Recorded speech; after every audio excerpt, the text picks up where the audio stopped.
My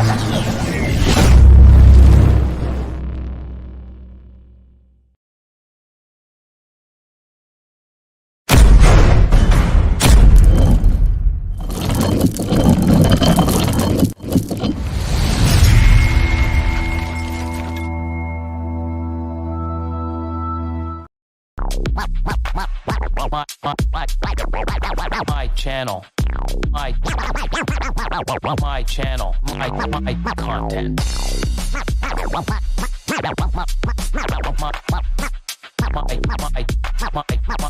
my channel, my content,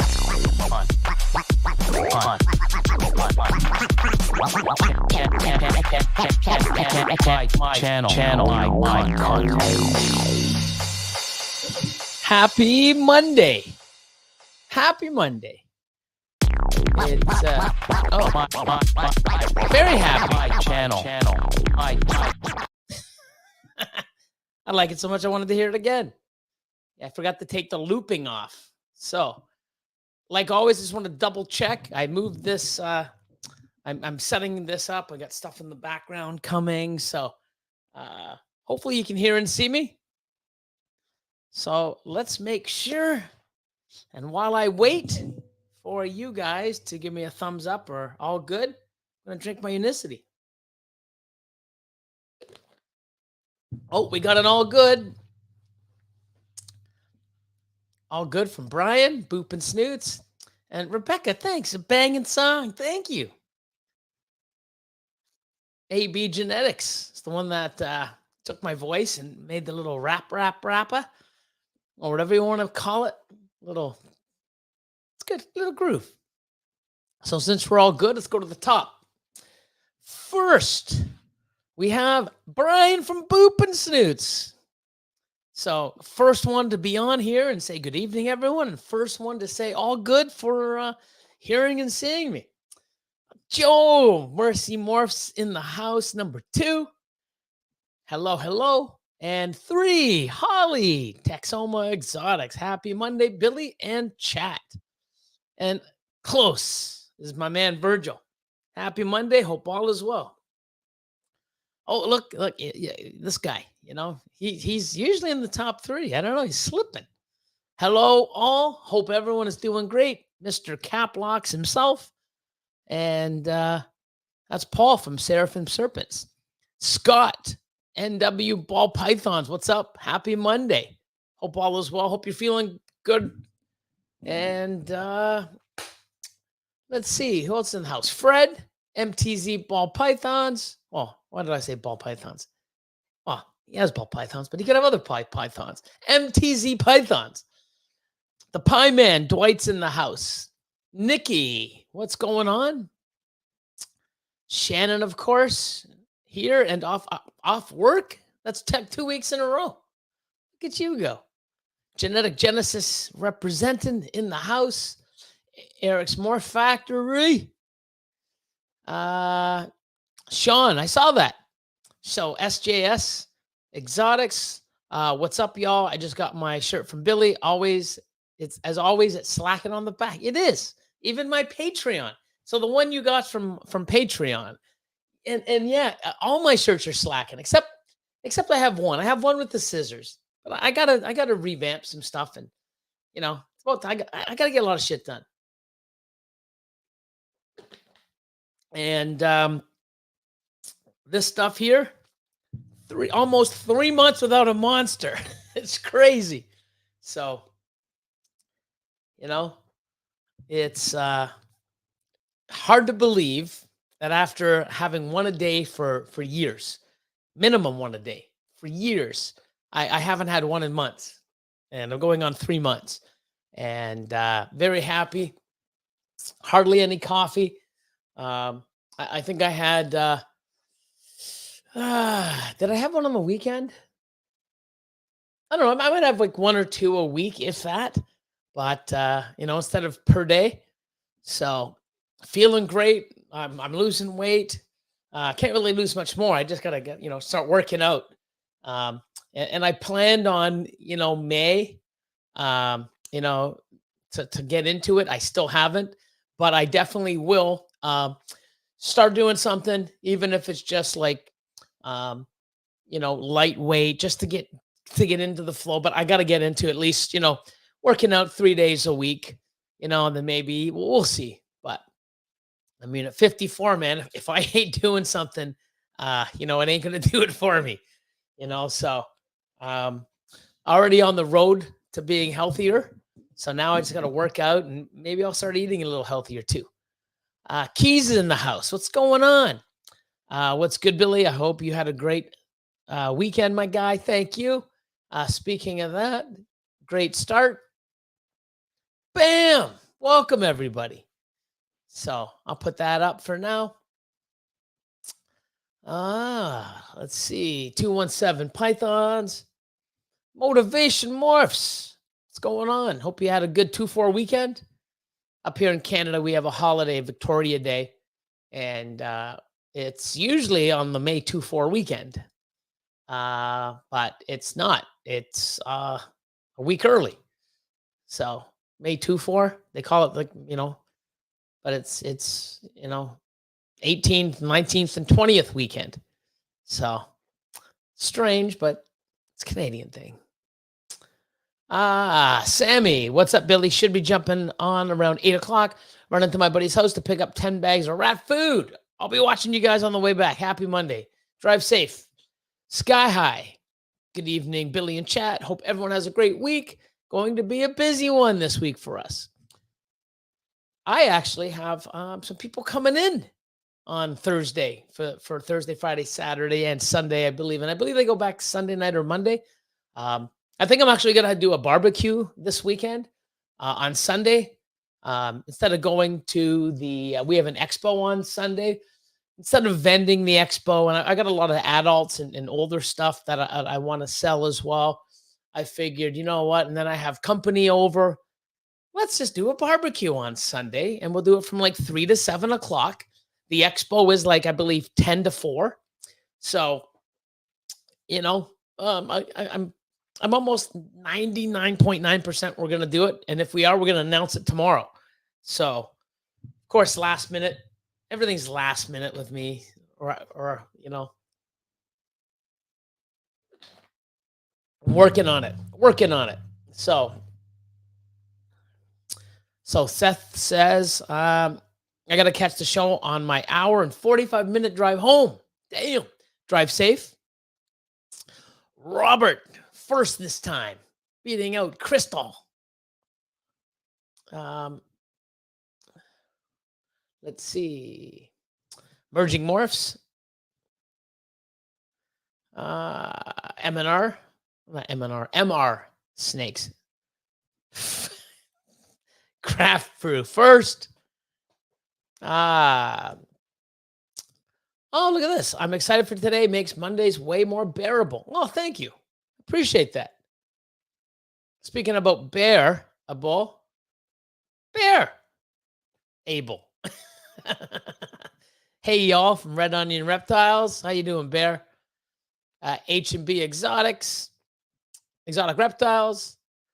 David says, good evening, everyone. Billy. GG's in the house. GG Serpents. Let's see. S&K Exotics. Andrew from Scotland. How you doing? Thanks for tuning in. Kevin from Sugar Skull. Brian, Heathen Hatchery. What's going on? Says, what's up, everyone? Rebecca V says, good evening. City Limit Exotics. Have you bred a female that was produced from a Partho clutch? No, I have not. I do believe I have a few that are about a year or two old. They're getting the size, and I will try. I don't know how successful they are. I got to go back and watch one of my Patreon videos on the MC Academies. It's actually not a video; it's a live that I had with Dr. Warren Booth, and he explained, his research and stuff that he's been working on for. I believe he's got about 10 years of studying parthenogenesis and a variety of species, and I believe they were successful to have a, parthenogenesis female have a clutch. She didn't do too well after she laid. I think she passed.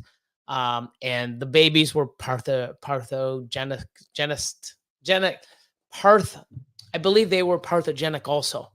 I'd have to rewatch. So, Jordan, what's going on? Shauna, what's going on? Good evening, everyone. Tripping balls. What up, everybody? Hope everyone has crushed it today. Look at you. Good. I hope everyone's crushed it also. I got a lot of stuff done. You know, the ASF cleaning day here with you guys.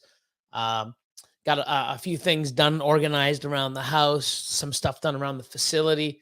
Austin wasn't in. He might be in later today. If not, he'll see him tomorrow. He had the last couple days he was in, and after he left the shop yesterday, he went and they had a cottage for the night up in, I believe, Niagara Falls. So he's got away for a couple days, or at least 2 days, 1 night. So hopefully he gets back safe and enjoyed himself, and we'll see him tomorrow.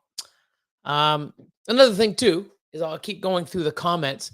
I'm thinking I would rather do the lives from here at my house. I am going to be working on it. I'm going to get some stuff in the background, little things, some of my collectibles, some of my artwork, and I don't know if I want to do all my shoes, but I'll have a bunch of different things. Some of my collectibles, maybe some of my shoe collection, some of my autograph stuff. I don't know, but nice and quiet here. The only thing is, such a busy day Monday, and for me to get back, it's rough. That's why you've seen me sometimes, most of the time, do it at the facility and sometimes here. With Monday being the ASF day, so it's. I'd like to say that I can be done by 4 or 5 o'clock. Go home, shower, eat, and be ready for you guys at 7. Sometimes it's like, man, what time is it? Oh my God, it's 6 o'clock. Well, I better eat, get ready for this show, and then after the show, I'll drive home. So I'm thinking, I don't know, I might post something. I think on YouTube I can post it, or even my Instagram. I'm thinking of maybe moving this until 8, starting at 8. From 8 to 10 p.m. Eastern. I don't know. I know it might not work for everybody, especially the awesome people tuning in from Scotland, Europe, overseas. But I just got to see. I mean, unfortunately, I can't, can't please everybody. I'd like to, but even if you try, there's no fucking way it'll ever be possible. But I'm just trying to do it where, it gives me more time. I'm not in a rush. Like even today, by the time I showered and got ready, ate, I didn't even have a full meal. It's like, oh my God, I got 20 minutes. What can I freaking make and shove down? So I'm actually going to have a little bit of a later meal as well. I had something small. I'll have something small around 9:15. I don't really like eating past 8:30 on this Unicity. And then, the longer the sooner I eat, at night, the longer I have to fast. So even 9 o'clock isn't bad because it gives me 3 hours plus I eat at noon or just after noon the following day. So it still gives me 15 hours, but I like to get that 15, 16 hours worth of fasting in. Feel so much better. My body's more alert. I feel great. Lost a lot of weight. Like, these XL shirts, like, I mean, they're like, I can pull these, like I got room in these things now, even down by the belly. So, still eating what I want, shredding the weight, feel great, and, excited. So, I just hate rushing. That's one thing I want to start doing, is working on me and, not be rush, go, go, go, even though that's always going to be me. But, I think I'm going to post, and if I get a lot of, or if it's 50-50, I'll make this decision. But, if it's like 80%, no, Billy, 7 o'clock, screw you and your 8. I'm like, God damn it. Okay. You know, I'll just figure out what I got to do, or, you know, just gives me more work to do tomorrow if I leave an hour early. But hey, we'll see. But, I'm just tossing things out there, just try to make changes, and I might want to do something different on this channel. Um, I might bring in guests, but I want to do certain guests, not guests that anyone else would have. I have a few things, you know. I've been writing down on my Remarkable 2, and just different ideas I jot down, and try to improve things or do things a little different. So I would like to run it by most people first, and see what they think. But at any rate, yeah. So I don't know if 8 p.m. works. Um, I know it sucks for the people, overseas, but we'll see. I gotta weigh the pros and cons. Oh, Daniel, fighting a demon cold, but I'm here. How's everyone doing today? Oh, better than you, it sounds. Man, well, get over that fucking cold. H&H, feel better. H&H in the house.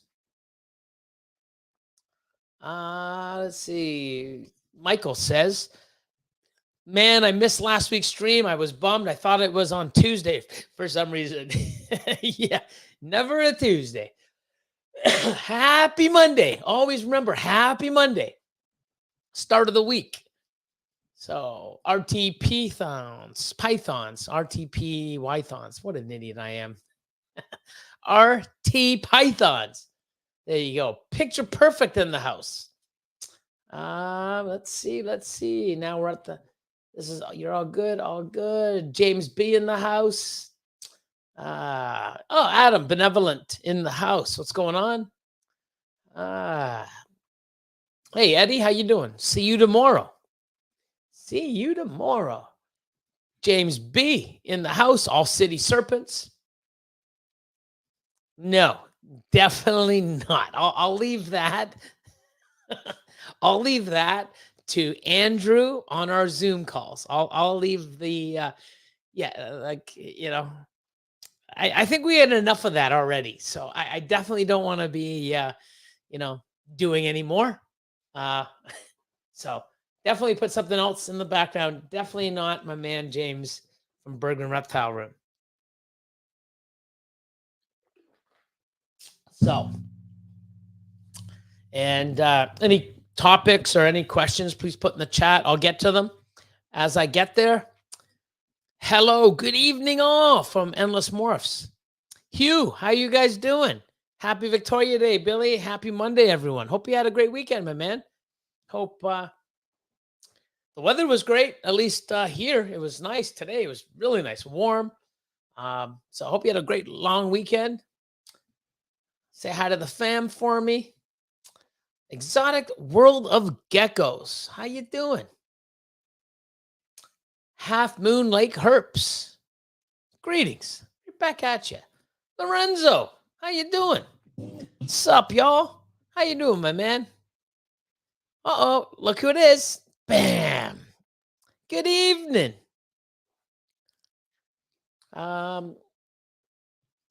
Rising Phoenix. How goes it tonight? Hello, chat. Right back at you. Hope all is well. Constricting Creations. How you doing? Hope all is well. Hi, Viz. Hi, hey there. What's going on? Hope everything is well. Hope everyone's seasoned. I mean, I see a lot of people posting stuff up, and congrats to Neurophi, first clutch ever, which is awesome. There's so many people getting their first clutches, and it's amazing. Excuse me. It's we're getting there. We've had a lot of stragglers from last year that we've cut, smaller clutches, nothing too incredible. So we're like, no, let's not film it. Like, let's just, do it. So A lot of the clutches are coming, um, that we'll be starting to film and do updates on YouTube, the egg cutting as well. So we're getting there. So Soldiers and those balls, what's going on? Hope all is well. Okay, we can start all over now. Chad is here. Hyperspace, how you doing, my man? H&H says, waiting on one of my girls to lay on day 34. Give them up, lady. Give them up. Fortis Reptiles. Oh, speaking of, look at this. What's up, Billy? Had my first clutch yesterday. I'm so happy. Awesome. Just talking about that. That's crazy. Hope everyone's like having a great season so far. We're still pairing away. We got a lot of plans still. So, but it's good to see people, producing their first clutches or a pairing that they really wanted. They've raised babies or bought babies and put the work in, and all of a sudden now it's that time where they have that chance to, they're pairing, and it's some amazing people out there with some awesome pairings. So I'm looking forward to seeing a lot of awesome posts. Jason, good evening, everyone. Sandra's in the house. Multiplayer Morph, how you doing? Evening, everyone. There's another person I haven't seen in a while. Sal, House of Gaia Pythons. Hey, man, I'm so happy. Here's somebody that I've seen some posts. I commented the other day. The Enhancer Clown, 50%. It's either, I think it's 50%. Could be 66, but I'm pretty sure it's 50% at G-Stripe male that he got about a year and a half ago. He's been breeding them, which is so awesome. So he's posting, and I see the lock, and I'm like, wow, and he still looks as good as he did, if not better, when he was a hatchling. Enhancers they just add age so well. So nice to see you, brother, and congrats. Hope that male gives you as many clutches as you desire. Petsotics, how you doing? Let me go here. Oh, I don't know if you were on, but I just mentioned you guys. Or everyone had my first clutch today. Nine good eggs too. Such a surreal feeling. Yeah, so 9 eggs too. That's awesome. Congratulations. It's so cool. Smack the like button, fuckers. You just I'll do this. Ready? Hit that like button. Gotta put some branding up. Ready? I'll do something different right now. Ready? Go for Cocoa. We'll leave the orange. That's the small. That's the large. But we'll leave the large. Looks good, the orange. And like Bear said, smack that fucking like button. Oh, no, he says smack the like button, fuckers. But, you get the point. Tiff in the house. How you doing? Rich McCall, Serpents in the house. RMS. When we eating? Next Sunday. So, yeah, we're going to do it from 3 to 7. I'm pretty sure. I'm pretty sure. I'll announce it tomorrow. I'll talk to Austin. But pretty damn sure. And everyone else is saying, congrats. Cows, reptiles, snakes are doing great. Thank you again. Awesome. Glad to hear. I had so many people message me back. I was like, look at that. They all ate the first meal. I think somebody messaged me, and I believe 3 out of 4 ate right away, which is awesome. They were only shipped out last Thursday. So, 3-4 days in a new collection, and they're already, eaten, and it's awesome. So amazing. Love to hear it. But I should know, because like I said, I ship about 500-600 animals, to the US every year, and it's always the same, but it's good to hear, you know what I mean? It's good to make sure that it's still happening, right? So, let's see. Morph Ave, Mike Duval. What's going on, man? Hope all is well. Kurt, how you doing? Jurassic reptiles. Um, oh, here's something that's good. I've never had a Partho live past 6-7 months, but I've only had two for sure Partho clutches. So um, if you can hear my puppy in the background, so it's 7:30. That means Tico is out for his walk, and she is in her little pen area, and she's not happy because she's not getting the attention she usually gets. So she's ruff, ruff, ruff. So yeah, I have one that's almost a year and a half, 2 years. She should be. I'm going to try breeding her. Eating, growing, everything else. Most of my Partho females, well, I shouldn't say female because if they're Partho, they're all females, so it goes hand in hand. So I see most of them are you can see that they're troubled almost out of the egg. They're just not as they just don't look like the rest. They're a little thinner and smaller, and they usually have a real hard time eating. But I have had some where I'm like, it has to be a Partho, and like I've had a few, like I've had many, and I'm like, well, no, it has to be a Partho because of the genetics in the female, and from the pairing and previous years, and it's like, but it does so well from what I'm used to. So we'll see, but I do not think that they do that well. So so Rebecca says 3 of the 4 of the babies from my first clutch and only clutch so far this year out of the eggs. Can't wait for them to shed so I can try and figure out what they are. That's my progress today. Laugh out loud. Well, that's awesome. It's all, no matter what, it's enjoyable. Enjoyable to see the pairing. Enjoyable to see her ovulate. Enjoyable to see her lay eggs. It's enjoyable.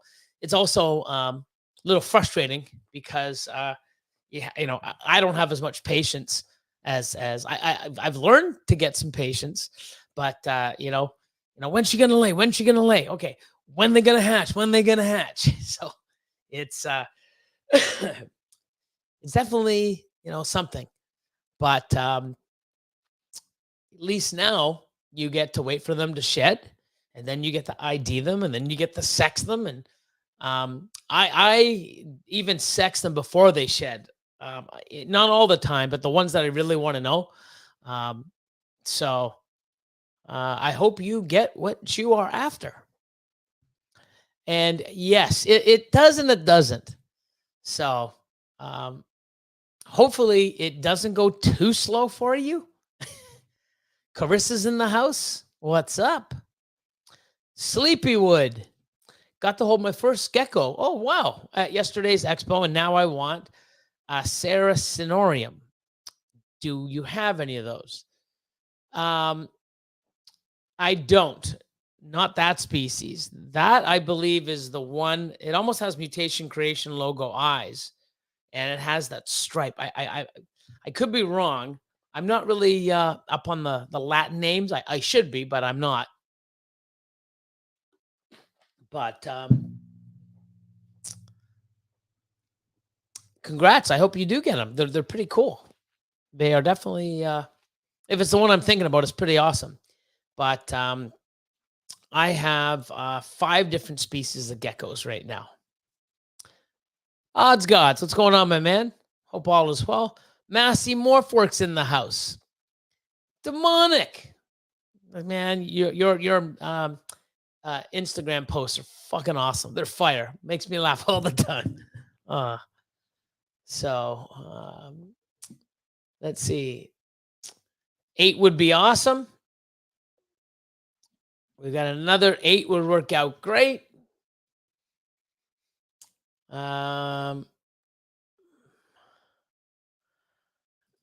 H&H, 8 is good here in Michigan.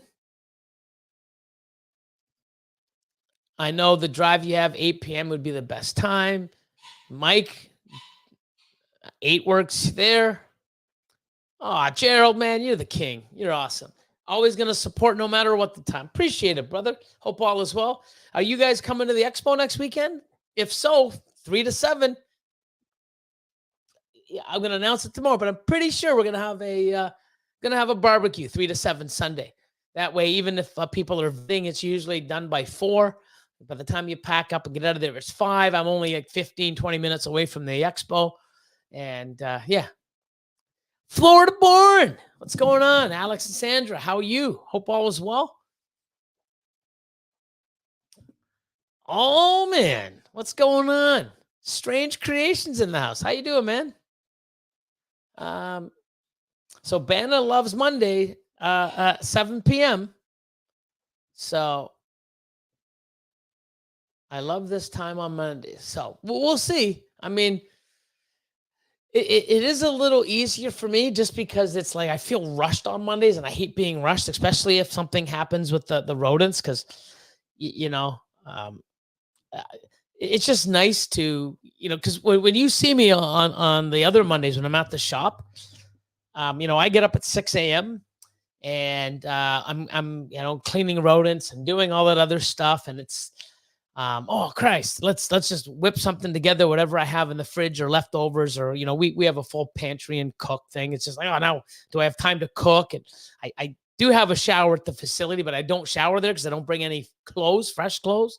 So I'm sitting there after being up at 6, not eating the greatest, and yeah, smell like rodent. That's why I changed my shirts, because I've been sitting there going, oh my God, I smell like rodent, like just rodent and, wet bedding, and just, I do that and I wipe my hands on my shirt.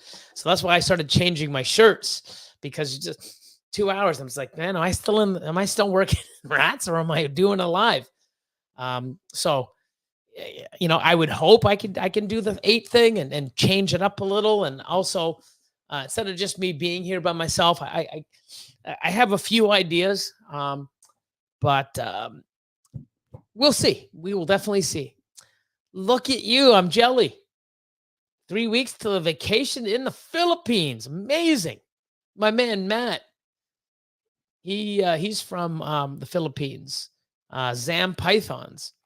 And yeah, it's so cool. So cool. How long are you going for? My buddy Matt here also, he was supposed to go. And he's going now, I think in July, but he was supposed to go in April last month, but he changed it. But yeah, I definitely that's one place I definitely want to go. So Nicholas Herrera, what is the best ratio of male to female ASFs that work for you? Also, is there a specific tub size that works for you? I'm currently breeding my own ASF and want to bump up production. I do a 1.6, and I can probably do it here. Let's just see something. I'll show you. Let's see. Let's see if I can do this. Wow. How did I even get there? Hold on. Let's try this again. Technical difficulties.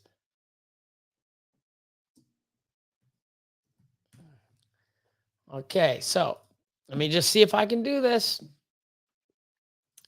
And share screen and share. And if I share and I do this, you should see me here. Awesome. And you should hear me still. So I use, if I go to tubs, okay, I use this rodent lid, okay. It's stainless steel. This is where you put either a water bottle, or they have this clip that goes in here, and it goes into here, and it holds the valve from your water lines, which we use. So you've got this, and we add that to the V35S, and we use the gray without vents. So this is what we use. So this is nice and wide. Works amazing. I do a 1.6. But what I really like about this, there's so much space. But what's great, let me just go back to that last product right here. Let me see if there's some pictures on it. There is. So if you see this here, there's this little groove. It goes down. That's where you put the food. So the food hopper is right in the front. So easy to see, to have access to. I put my food there once a week. We put seed on top. We pile the seed up so you can see it. You don't have to open anything up and pour it inside. What's great about this too is you see how it slants down. It gives. I wish there was another angle, but so there's the water bottle if you want. You put the water bottle there, or you get the special clips to do your water lines. Does it show you? You can sort of see it here. So it actually gives it, when you put the substrate in the bottom, you actually have, I'll get out of this now. So if I just go here and stop sharing, it actually gives like a little sort of hide so that they can go around the sides and they can come to the front, and it's much darker. Because the food in the hopper is covering most of the light, so it's nice and dark, and it separates them. There's a little space at the front, and then when they go around the sides, then it has the whole open back. They're phenomenal. We have over 300 colonies of them, and they're great. And we just have extra tubs, so we have 10 racks of say 30. And what happens is we have about, I'm going to say 5 racks so about 150 spare tubs, extra tubs. So they're already washed and ready with the bedding. So, you're not like washing one, changing one and cleaning it and putting the animals back in. We can go through like 3 racks, 4 racks before we have to clean any. So it's it works amazing. So you should check it out. Vision. Hi, Viz. Got my first clutch last week. Congrats. GHI Ultra Melted Pie to make some nice hits. I'm incubating at 87 degrees to try to buy myself some time because we're going on vacation the 3rd week in July. Any thoughts? I don't know. Incubating lower is better than incubating higher. But for me, I don't know how long you're going away for. I've had animals or eggs hatch while I was away for 10 days. And I come back and you either have eggs that just pip, or you have a bunch of snakes that are out on their own. And this was back in the day when I didn't have Austin. Because if I'm away, he'll cut the clutches like you've seen on YouTube, or some of the ones that we don't film.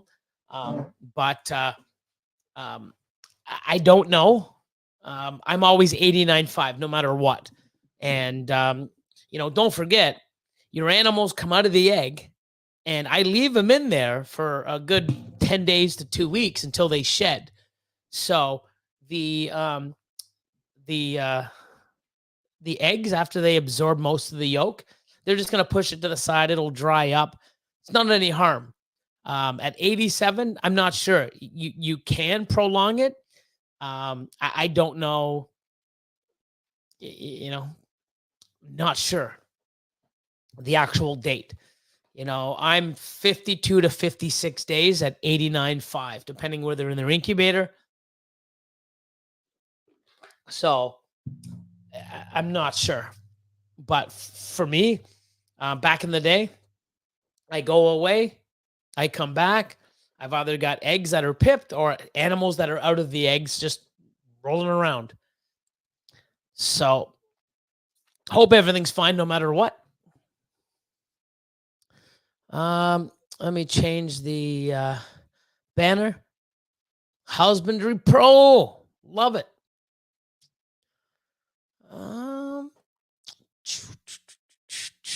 What else is going on here?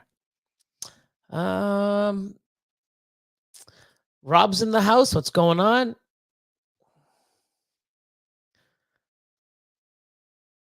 Let's see.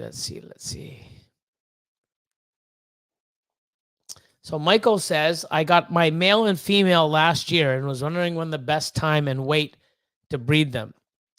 Well, your male, I don't like breeding males under 700 grams. So if my male is, year old, 700 grams, producing sperm, I pair him. Female, with an ultrasound, as long as she's 1,200 grams and up, 18 months old, so a year and a half at least, 1,200 grams, and she's eating consistently, and I ultrasound her, and she's building follicles on her own, and her follicles are 11, 12 mil, I pair. If you don't have an ultrasound, if she's eating, I would continue to feed her, pair once a month until you see. But I own the best time to pair a female is when she's building follicles. That's why I have an ultrasound. I do not put a male in any of my tubs unless that female is at 11 or higher millimeters on her own. And I don't have to do anything. You don't have to change the lights. Don't have to drop your temps. You do not have to introduce a male to make her breed on her own. I can tell you that because I've probably done the last 500 to 1,000 clutches, maybe even more, without doing any of that. Oh, you have to drop your temps. No, you fucking don't. Oh, you got to put a male in order to trigger her to. No, you don't. Okay, because I can send you a female.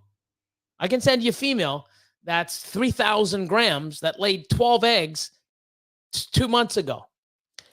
You can put that male in and make that male and put that male in for the next 3 fucking months and leave him in there for 3 months.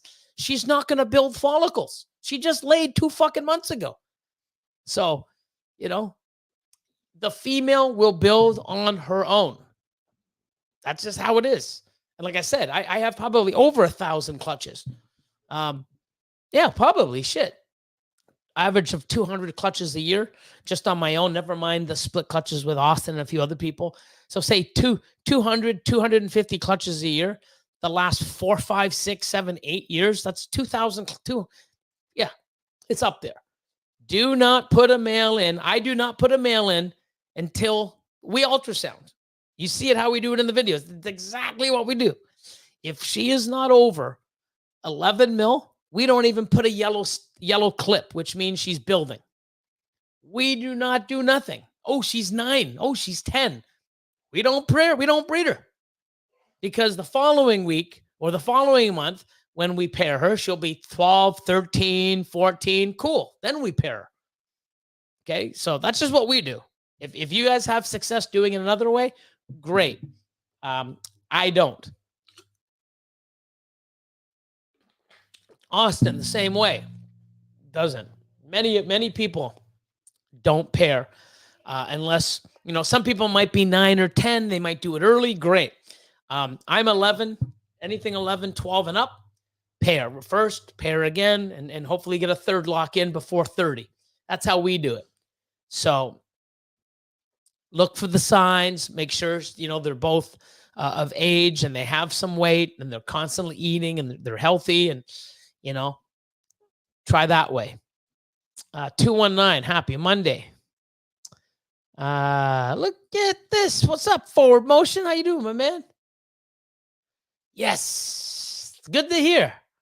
And I hope he proves out that you can probably send it in to Heather to get, the G-stripe tested, or just breed him to a G-stripe combo, which you should anyways, because you can make, enhancer, or Kiki's enhancer clown combos down the road with enhancer and stuff. L Harper, reptiles, what's up? Look at this, my man.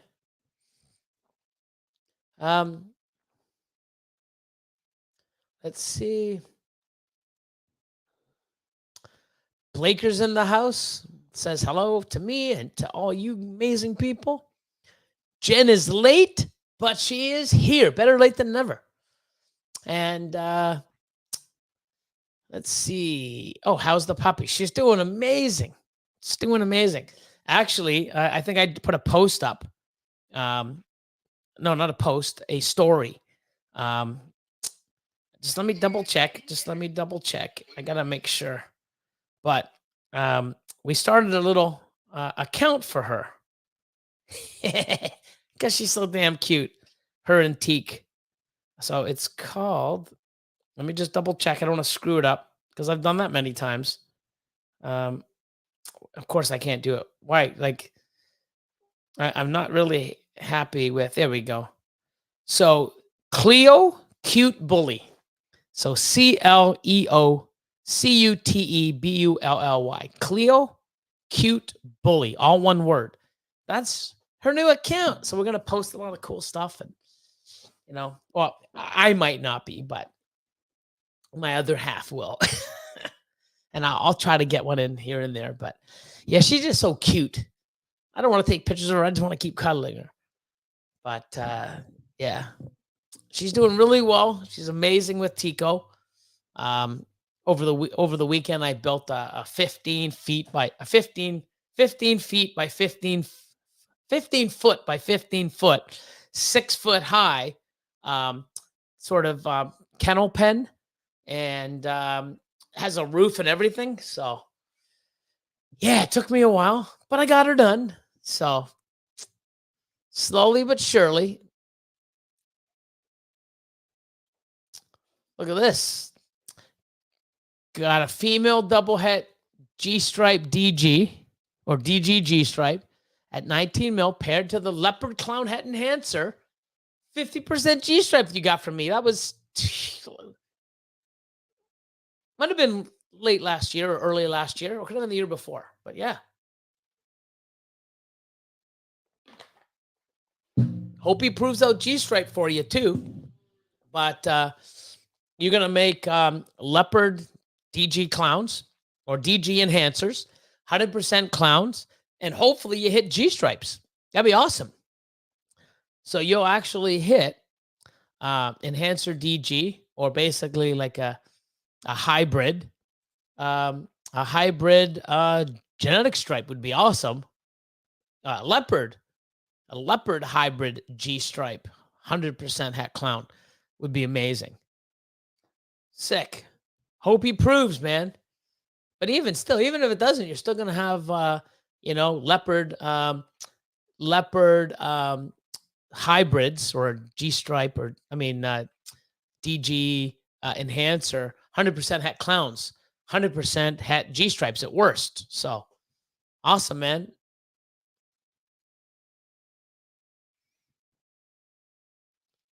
So, yeah, wasn't very active for about 7 months. Yeah, you really fell off. Lost my spark for the hobby after a rough 7 months. Sorry to hear. But I have a good friend in the hobby that brought my excitement back and got me back on the horse. Well, ride that fucking stallion hard. Get her done. Happy to hear. And yeah, a lot of people get into a little bit of a rut. And I had somebody come by the facility, and I just basically told them how I felt and what I was doing, and it's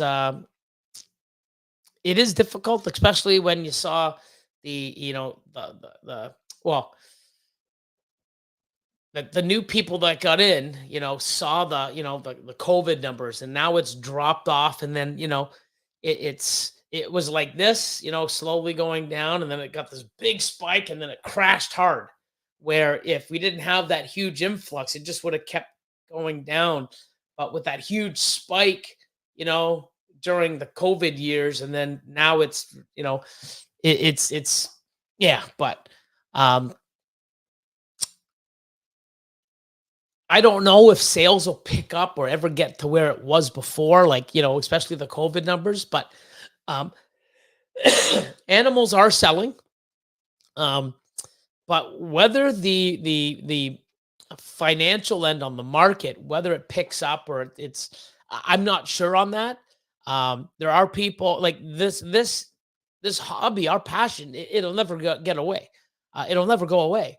Um, I think it's so incredible, the genetics. Like, um, when you saw or introduced to ball pythons and you saw them and oh my god, they're amazing, oh my god, they're wow, you can do this and look at the genetics, it's so overwhelming and fascinating. uh no matter what, whether the market is booming or it's fucking non-existent, it's still incredible to see what we can do, and we can breed and own and take care and reproduce these amazing animals and produce other genetics, and it's fucking incredible. I do not see, um, you know, um, I guess it was Kevin. I didn't really catch a lot of it. I popped in for a bit, but of course I had shit to do. Um, because I see some that in some of the chats that I'm in.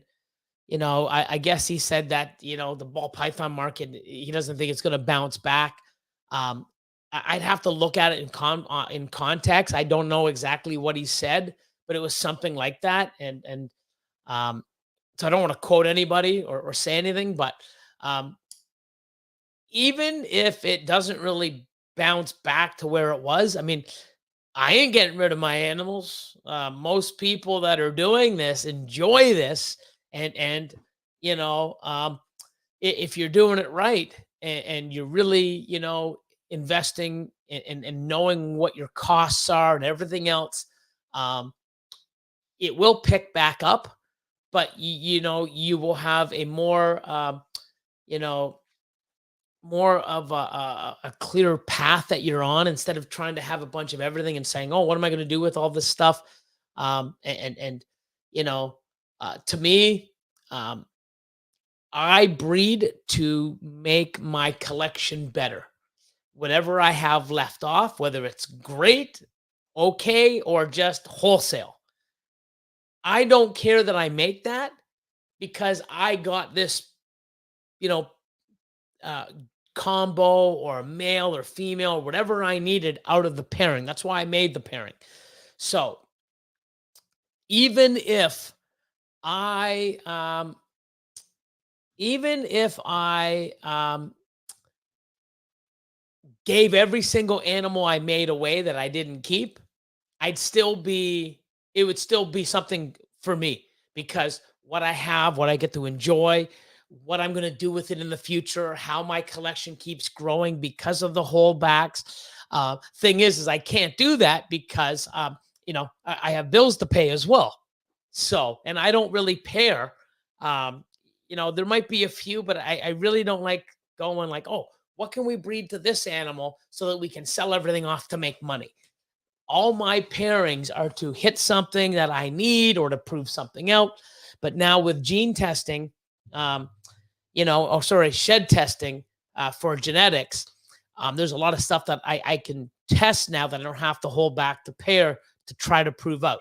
So, technology and things nowadays really help change how we used to do things. But I am glad that you or this good friend got you back in and you know lighted that fucking spark or that fire, and good to see you back. It's been a long time, and you changed your name 2 years ago, I think, or a year and a half ago. um I think the last time i've I think maybe Brian, I mean, it might even have had you in the sticker graveyard. Don't even know. Shout out to Brian. Actually, I better wake up in the morning and watch What's in Your Cup tomorrow. 7 a.m. in the morning. Let's see. Oh, okay. So I believe they go by Monitor Gecko as well. It's the one with the dots on the back. So it's not the one I'm thinking. But I forget the ones that they're called, but they're really cool. And they have like this, they're like silver with like silvery gray with black dots. And they have like an orange or red stripe down the back. And they got like Mutation Creation looking logo eyes. Pythonosaur, what's up? Who lays first? The snake that ovulated first, or the snake that shed first post-ov? Had two girls ovulate within a week, but the second girl ovulated, then shed before the first. Yeah, a lot of different things. Like, when you see that timeline, like I get so many people calling me, especially like, "Hey, Billy, it's like, I don't know, I'm stressing out. It's day like 32, from the prelay shed. It's like, yeah. I mean, I know people that have had females go like, I think 65 days, 65 days after.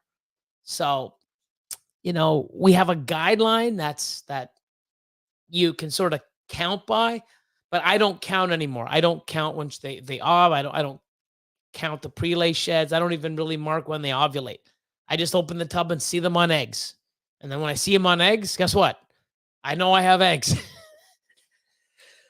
There's no waiting on a day or stressing myself out. I just open them up. I open them up, and you can tell, like, man, she's gonna drop these things any minute, or So, Lester, try this again. Lester, what's up? How you doing? Uh, I just mentioned this. Did you see the snippet Chris Eaton posted of his interview with Kevin from Nerd? Kind of bummed me out. I didn't. I heard a little bit, and people were talking about it in the chat. Everyone's gonna have their own take on the market and where it's at. When I got into this 20 plus years ago, and I really started, like mid 2000s, 2000, before 2010, when I really started investing in myself and in my animals, in my collection, in my business. I really wanted to turn this up a notch and really do this. Oh, the market's saturated. Oh, there's no money in ball pythons. Oh, the market's going to crash. Well, we're 14, fucking 15, 20 years later. And it's crashed, but it's still there. I'm still producing. I'm still making, no matter what, my passion ain't going to go away. My collection ain't going away. I am downsizing a little and being a little stronger on my pairings because we've gotten into other animals. So one thing I don't have enough of is time. So I am now dividing my time a little wiser into a bunch of different things. A year ago and prior, I've never bred my own rodents. So rodents, we have 300 colonies. We probably I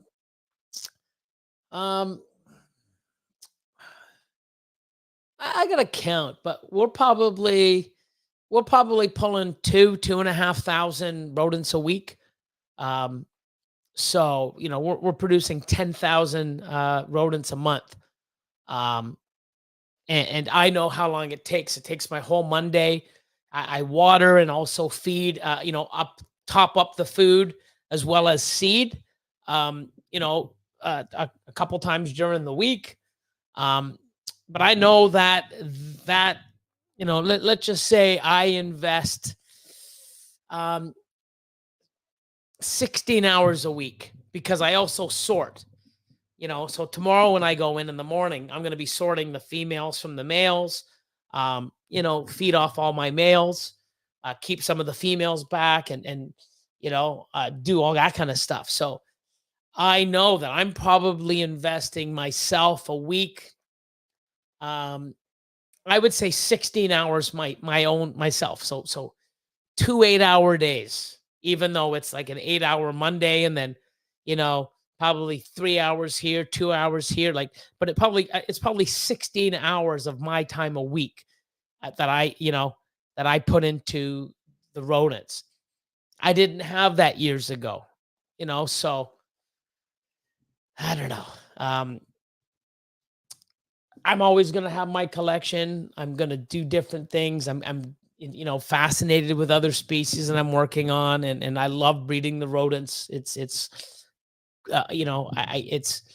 really it's different. I've learned a lot, and it's exciting. I'm actually making, like, I've got browns and I'm working on whites. Um, I'm playing with the genetics of the rodents, and best of all, I get to take care of them. They get the best food that I think that we use, and high end seed, and the mix, and everything I can. And their coats are, I mean, it's amazing when you put that kind of care and work into an animal, and you see the results, and that gets fed to my animals, which I care as well, and I want the best for my snakes as well. So, um, I'm gonna have to take some time and sit and watch. Um, but everyone's gonna have their own, perspective or their own opinion on the market. But I've heard it so much, so many times. Um, I just think there's too many people that love this. There's so many, this isn't like, hey guys, whoever's in the ball python game right now, that's it, man. No one else is ever going to want to get into this. We're going to be making animals and just selling them to each other. That's it. No one else ever is going to go on YouTube and see a snake, or walk into an expo, or meet somebody and do exactly what we did. Oh my God, these are beautiful. Wow, we can breed them. Oh, look at the genetics. There's no fucking way no one else is ever going to want snakes. Like, I really do believe that this industry is growing, and will continue to grow because of social media, because of how incredible these animals are, the genetics, the community, the business side, the owning, the breeding. I just can't see it disappearing, you know. But hey, um, 3 weeks in the Philippines, awesome, man. Enjoy and have a fucking amazing time. Amazing, bud. Cuddle time's in the house. Good evening. So, hi, Viz. Let's see. Don't let Kevin bum you out. I think his perspective is that there was a new $50,000 morph every 6 months back in the early 2000s. The absence of those jackpots doesn't mean the market is dead. Yeah, I mean, I've never been one of those guys to jump in right at the beginning on something new. I like to see what it does first, or, you know, but yeah, I think those days might be gone, or we will get something new once in a while, but it's not going to be as crazy as it was back in the early 2000s. 100%. Look at Dwight, man. Look at this. One person's perspective does not define a situation. Kevin is having a hard time, admittedly.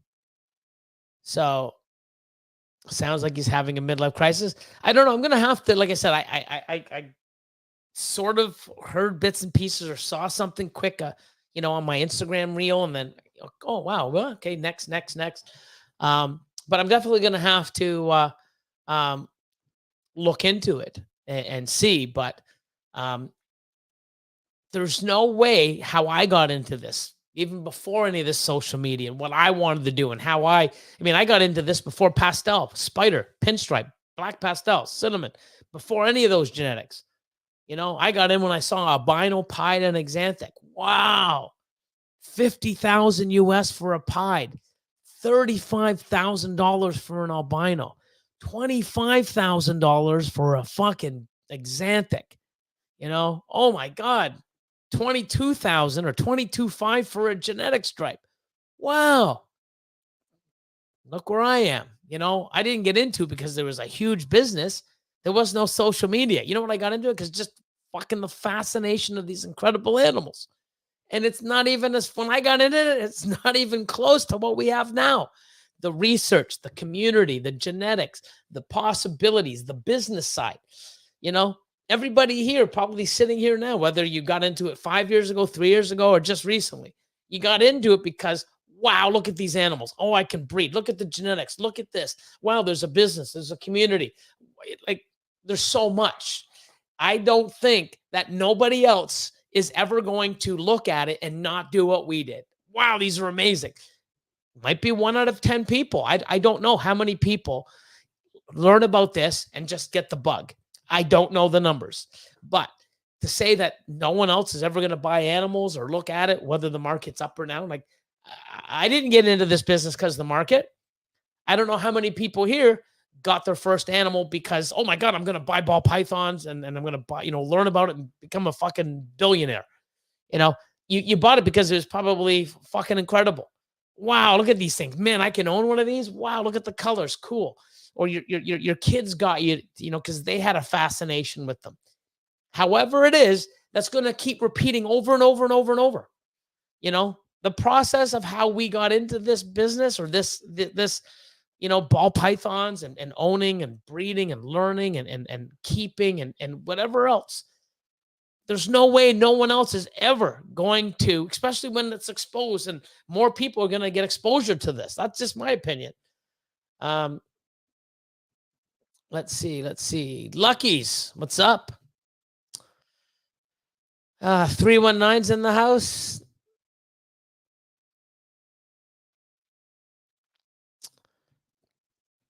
You're welcome. I'm trying to push PIP date past 60 days.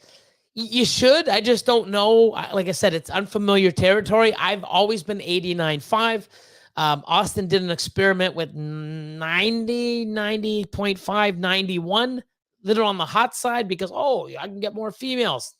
That was like 2-3 months short-lived. Going, male. Okay, fuck it. Let's go back to 89.5. So, Q. 2 years ago, I was terrified of snakes. My daughter, took you to the CRBE and has educated me. Yes, she has. I am going to start a breeding project soon. Education, people, and being inclusive can grow the market. Very well said.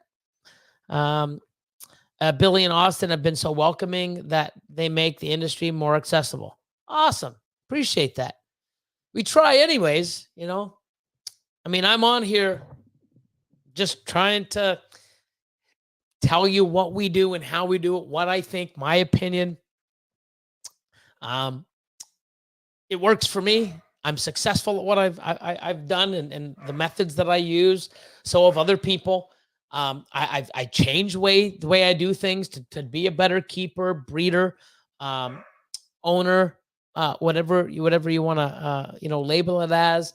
I like to help people. So the information I give, some of it I scream, especially at my Patreon people. I scream at certain things because if you don't do it, I don't care how much you love these animals and how much passion you have. There is a method to the madness. Okay. I know if you have hundreds of snakes that are $300, $400, $500, you cannot make, you're losing money. I don't care. And the more you breed, the more you make, the more you're going to lose. And I've been trying to teach that. And we just did a cost of, knowing your cost, understanding your cost. I'm going to have, and anybody on my Patreon, we did that last Wednesday, as you know. I'm going to have it later tonight or first thing in the morning. I could probably do it tonight. I'm going to be posting up the follow-up Zoom We're going to have a Zoom where people can say, hey, I don't understand this part, or I don't think this is good. Just get the feedback, or I didn't understand this, or why do you do this? And what about that? And just, you know, um, basically chat about the topic. And I can give you my perspectives and why I think this there if you don't understand something, because I don't want people joining Patreon to learn, and I'm throwing out content and they don't understand it, and then just I don't get it, so I'll just it's important, so I want to make sure people understand. And some people have a business background, some people don't, some people get it, some people won't. And I want to be there for the people that know what they're doing, the people that don't know, everybody in between. And you know um and I think the way things are going to start moving, the business end of it for Patreon, where we're going to teach people how to do things, and what to do for business, and how to you know do things, and treat it like a business. I think it'll help. And that's what we're trying to do. So, but I appreciate that, Hugh. Um, RO 5.0, what's going on? How you doing? Um, let's see. Sammy, still driving home. Just put on the just put you on. Still driving home. Just put on the just put you on. Listen what you got to say. I see you in a different room. Like, still driving home. I can't even make sense of it. My brain. So Michael says, since they are my first pair of snakes, I just want to make sure I do everything right and enjoy it as well. Looking for the project I'm actually interested in after some practice. So you probably don't have an ultrasound. So what I would do, if your female is and you've got to feed your animals, okay? You keep feeding your animals during the breeding process. So if your male is over 700 grams and producing sperm, then he can breed. Your female, I would have at least 1,300 grams and continually eating as long as she's a year and a half old,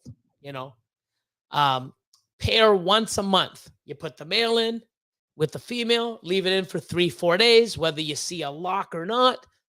Take it out, feed it. A month later, do it again. So if you do it Monday of April, you do it 4 weeks later on the Monday in May, and then June, July, until you see that animal does not want to eat and does not want to breed anymore, and it gets sort of coiled on the back and will nest. It'll push its substrate out and nest.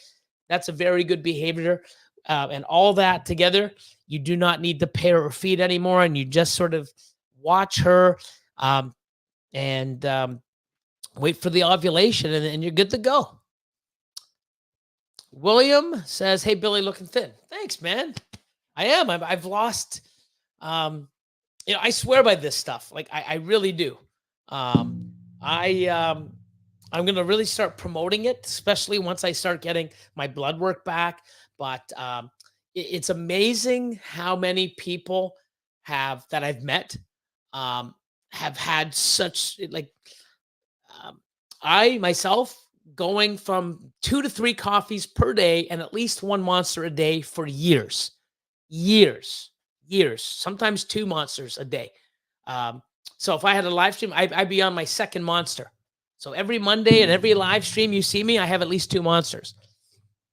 So I probably have at least 10 monsters a week. So 40 a month, 480 a year. That's not, never mind the fucking coffees. Coffees are double that. To none, 0. I thinner. My love handles are gone pretty much. I've lost so much weight that, like, my shirts are baggy now, my XLs. my pants. I've lost 2 inches off my waist. I actually haven't checked. I should check, but I was a 38 March the 1st. Sorry. Yeah, March the 1st when I went in on for my surgery. I was a 38. Now I'm down to 36. And I love the product, you know, the energy I get. I have no crash. I'm not putting all that sugar and crap in my body, and I feel great. And I'm very motivated. So I'm doing a lot of changes, and I just wish I could drink this stuff and it gives me more time.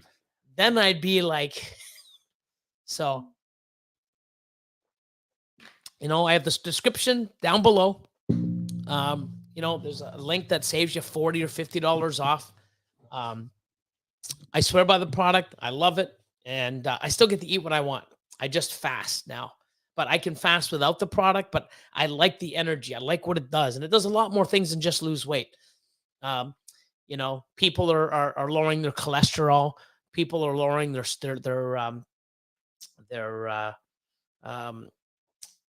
what else? See, I got to really pay attention to this, but high cholesterol, they've got off of lots of medications that, isn't really, it's not natural. This is all natural. But I swear by it. And I appreciate you, everybody that's seen me like, oh my God, like what a big difference. And, I'm glad, I feel different, I feel better. So, Mad Reptic, what's up? Hey, Billy, one of my breeding males has an RI. He's still eating and looking better now that he's halfway through the antibiotics. How long would you wait to put him into rotation? Okay, so this does happen, especially if, during breeding season with males. They'll get an RI because you're basically, really working them. So if he's eating and looks better now, I would wait until the antibiotics are done. Plus, what I've done even prior to me giving antibiotics, if I have to, is I'll put them in the incubator, at like 89.5, and in another little tub with water and holes, obviously. And I put cocoa in the bottom, and I spray it to raise the humidity and keep the temperature constant. And that'll help sort of sweat, or that's what we've done. And we've noticed within a week or two that slight RI that was coming, now it's gone. And we like to see him on food for a few weeks afterwards, and no more RI. And if you hold the neck, about 3-4 inches down, that 4 to 6 inch, you put your hand on it, you can feel if it has like congested lungs. You can feel it. Almost feels like it shakes, like it almost vibrates. And if you hold the snake that doesn't have an RI, you don't feel anything. It's just a nice, clear airway. I don't know. I don't want to answer that because it's like, oh, Billy said to do this. I mean, I would wait like anything. Always, like the doctor says in humans, like, make sure you finish. Oh, I feel better now. I'm not going to, I don't need to take my prescription anymore. If they say take it to the end, fucking take it to the end. So, but I hope it works out, and, keep an eye on them too, right? Because you don't really want to just, oh, now he's back together, jam him right in. So, that's your call. Montana Mike, what's going on? Will's hella heat, what's going on? Look at this. Jeremy in the house. Bod's Exotics. Pete, what's going on? Have anyone ever had a female go from 12 mil to 30 follicles and not eat the whole time? I have a girl, she's about 1,450 grams, and her follicle keeps getting bigger. Most of them like to eat, in my opinion. Now I do have some that aren't at 30, and we feed, because we feed unless there's a black tag or a black clip on the tub, which means she's over 30 mil, then we definitely don't feed or try to feed. Some people do feed, even though they're up to ovulation. I don't. We don't. Um, so from 12 to about 30 and not eat the whole time. I just hope she doesn't slug out on you. Unless she was a bigger girl to begin with that had a lot of fat reserves. But I'd be worried that, for that 2-month period or so, 3-month period that she didn't get any food, I hope she doesn't slug out on you. And I'm sure it's happened. I just don't document all that stuff, I document when they don't eat. So I could go back and look. It's like, did this animal? But it's, if we're pairing, most of the females that we're pairing are eating, and it's great ever since, years. That's my 5th year, feeding every 2 weeks. My females are hungry, and the food response is better. And now that, everything is ASFs, I've got from, so 2,000 animals that I'm feeding, I've gone from 200 not eating to about 20 now. So I'm running at what? 1% of my animals not eating, feeding every 2 weeks on ASFs, where before I was at 10%, feeding rats and ASFs and still every 2 weeks. Huge difference. Huge difference. Feeding ASFs, and I'll never go back. That's just me. What's up, Scott? What's going on? Yeah, she should be slamming food, and it hasn't eaten about 2 months. Yeah, I just said that. About roughly that 2-month period. I'm not sure. She should be. So my only thing is if she does not have enough fat reserves, especially at 1450, you might just get a slug out. She's gonna lay a bunch of slugs for you. But hopefully not, man. I'm hoping for the best. But definitely keep us posted. Nerd was boohooing because his overhead is crushing him and he lost his social media. No spark left. Oh, he did lose his social media. I guess I heard something. Yeah, I'm not sure. I heard something like that too. I think it was his YouTube. So I'm not sure.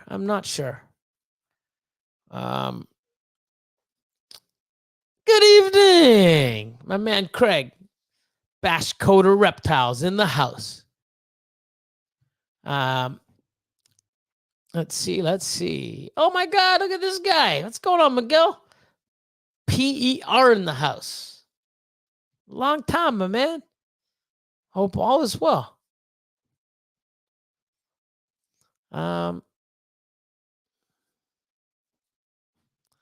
Let's see.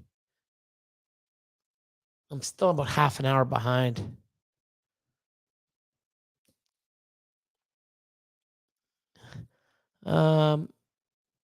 So I'm just trying to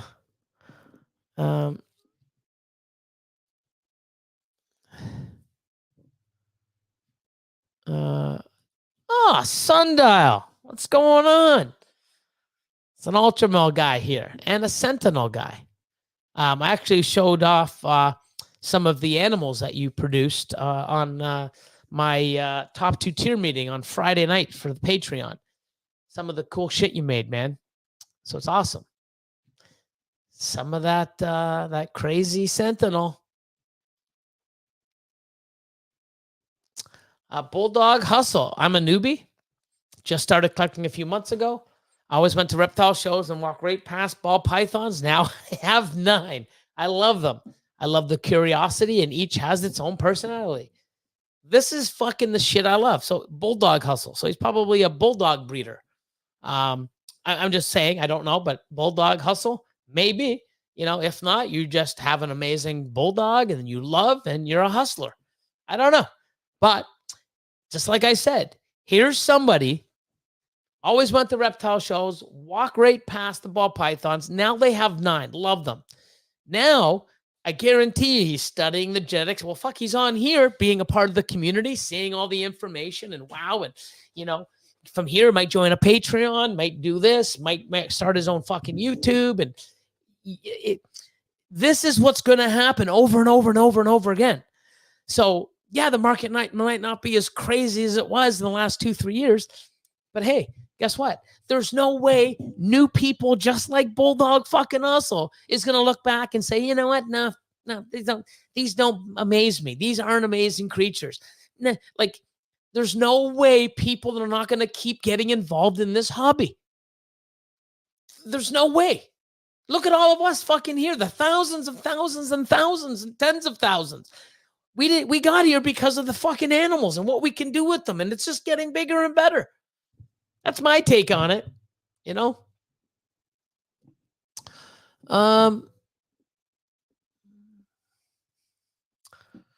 So what's this? There are some people not in ball pythons actively trying to neg the hobby. This Chris is one of them. I don't know who Chris is. I don't know who you're talking about, but there's a lot of people like that.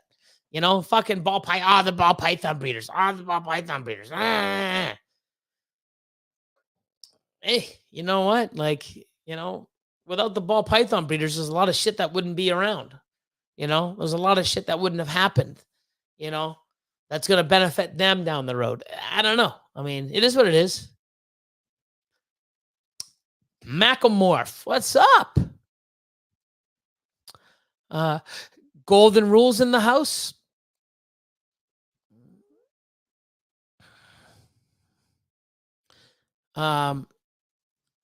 Oh, Chris Eaton. I see. Yes, Chris Eaton. Negs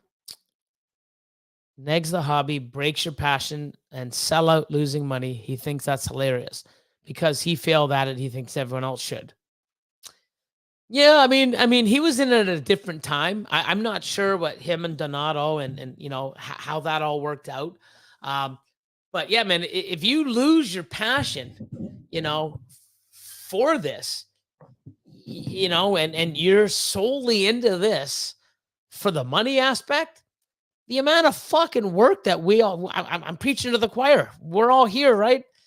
The time we spend on social media, the time we interact on you know, lives like this, you know, Patreons, you know, Instagram lives, learning, surfing morph market, cleaning the animals, okay, breeding the animals, ultrasounding the animals, feeding the animals, cleaning, making the feed. Like there's like, wow, you know, if you have no passion for this, you're doing it for the money. I hope you're making a fucking lot because, you know, without the money and the passion and the learning and the want and the desire, you know, like I do this for my passion, you know, and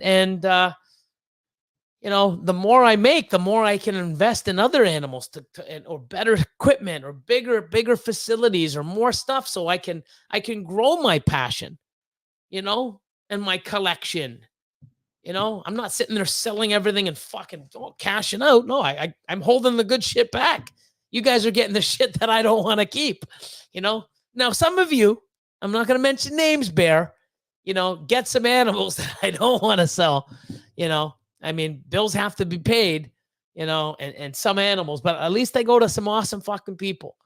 But yeah, you know, I breed to keep the good shit and give you the stuff that I don't want. That's how I do it.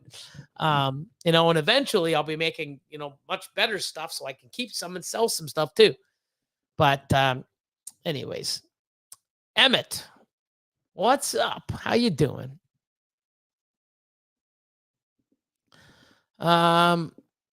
Anna, Flat Mountain, how are you? Hope all is well. Still love that snake. So cool. Love the image. Johnston Royals, what's up? Graceful is finally here. Well, maybe before. Maybe just tuning in now. But anyways, hey, Billy, what's up? Just cleaning ASFs while I'm listening. Hello, everyone. Awesome. Awesome stuff.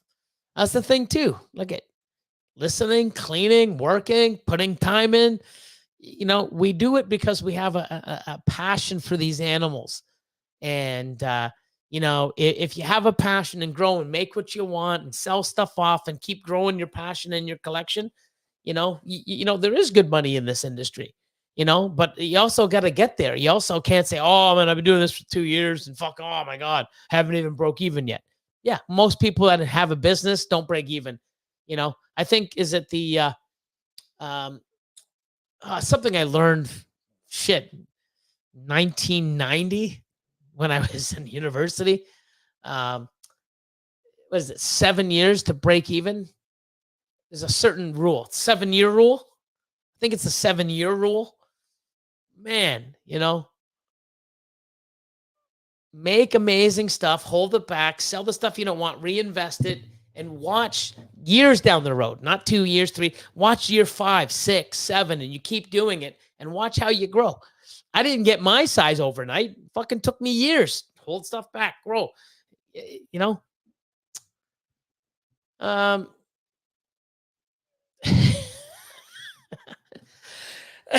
my God. Glenn, what's going on, my brother? Charlie, what's going on? Oh, everyone's popping in. Wise guys. That's what I mean. See, after 8 o'clock, I think 8 o'clock would be good for me to do my live. Anybody who's just getting in now, I was saying I might want to change my live from 7 p.m. until 8.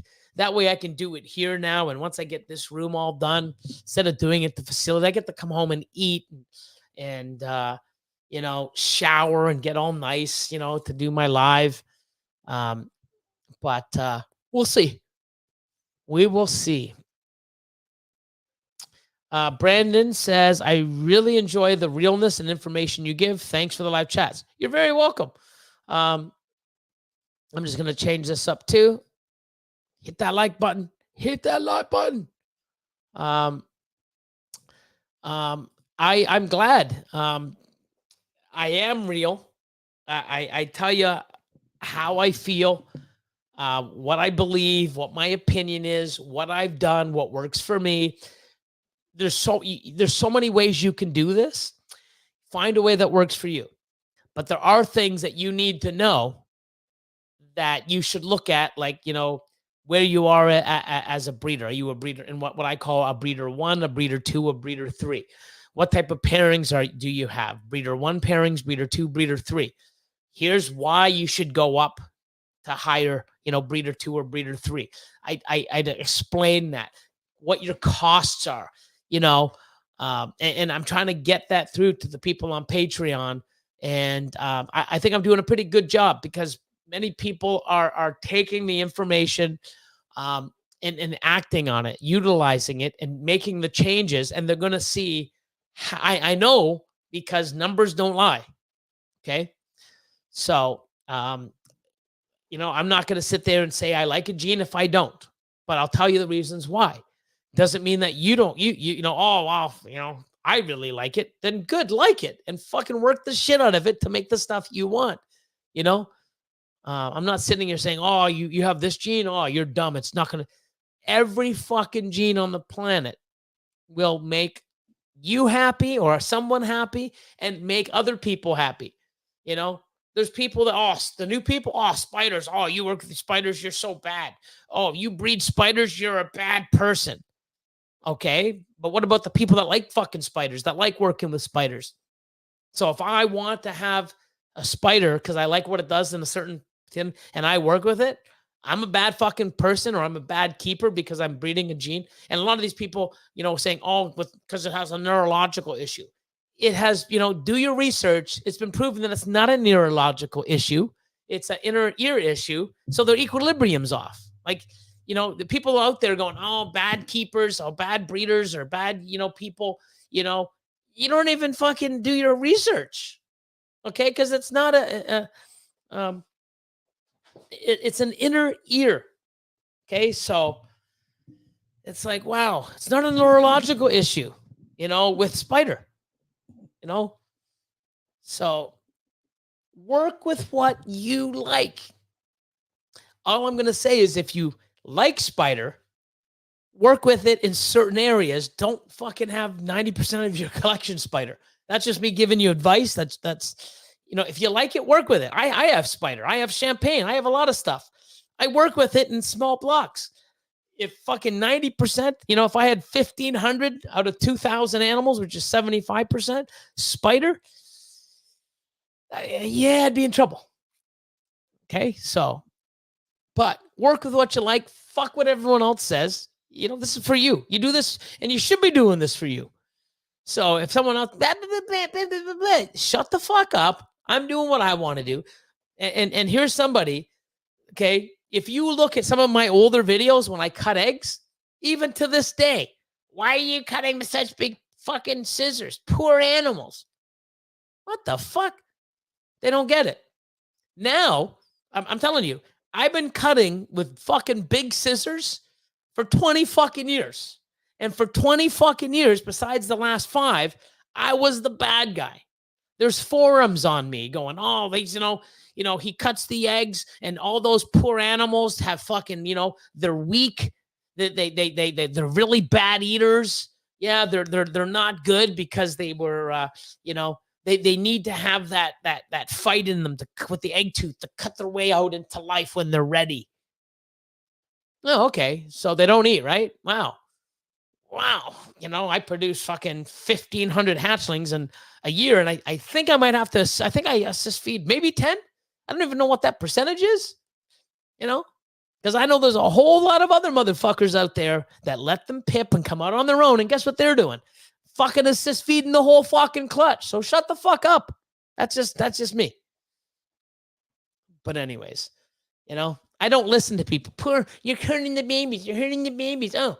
I've been kicked out of groups because I cut eggs. One of the fucking questions on one of the groups, do you let them pip naturally or do you cut? I cut. Never been admitted to that group. Don't want to be, because you know what? Closed-minded fucking individuals. Good luck. Anyways. Oh, man. So, AMP's in the house. What's up? Yes, we did.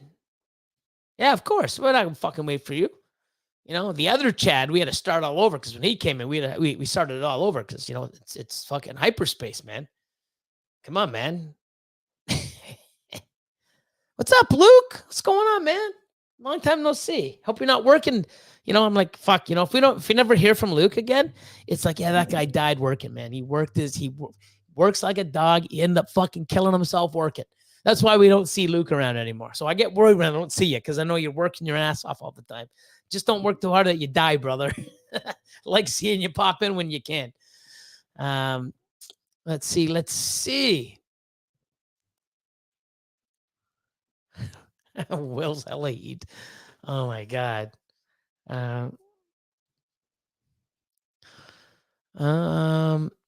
Let's see.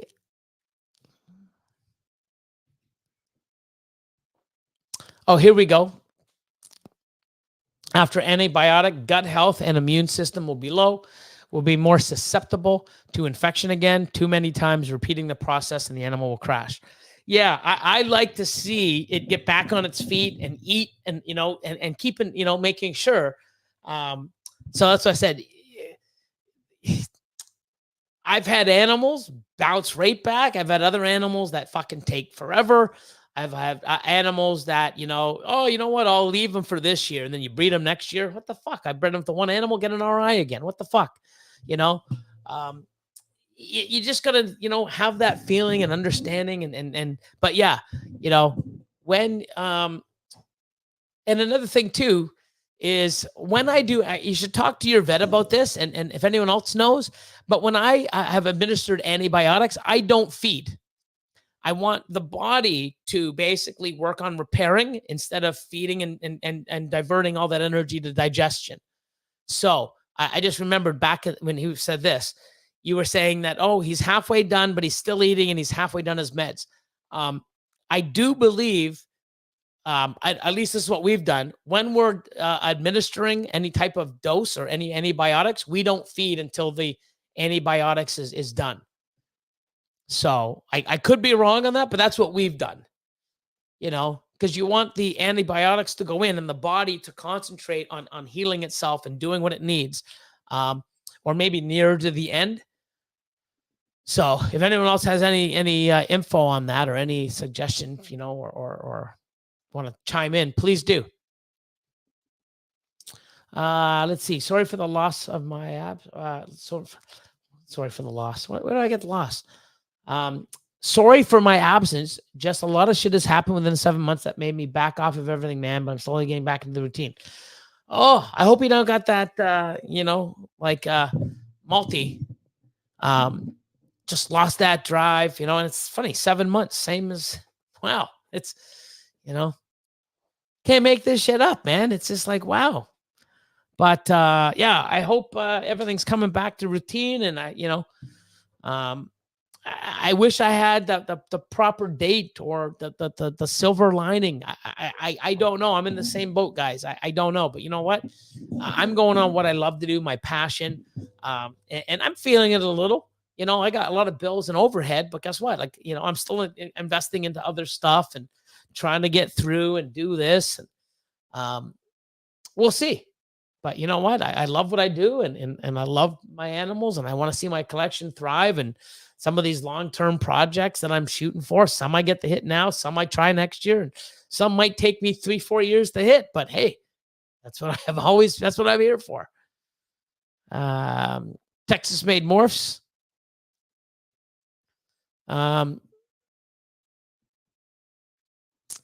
Let's see.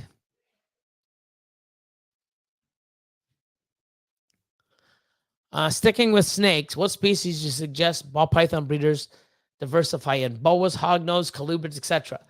I have some hognose and colubrids. I also have boas.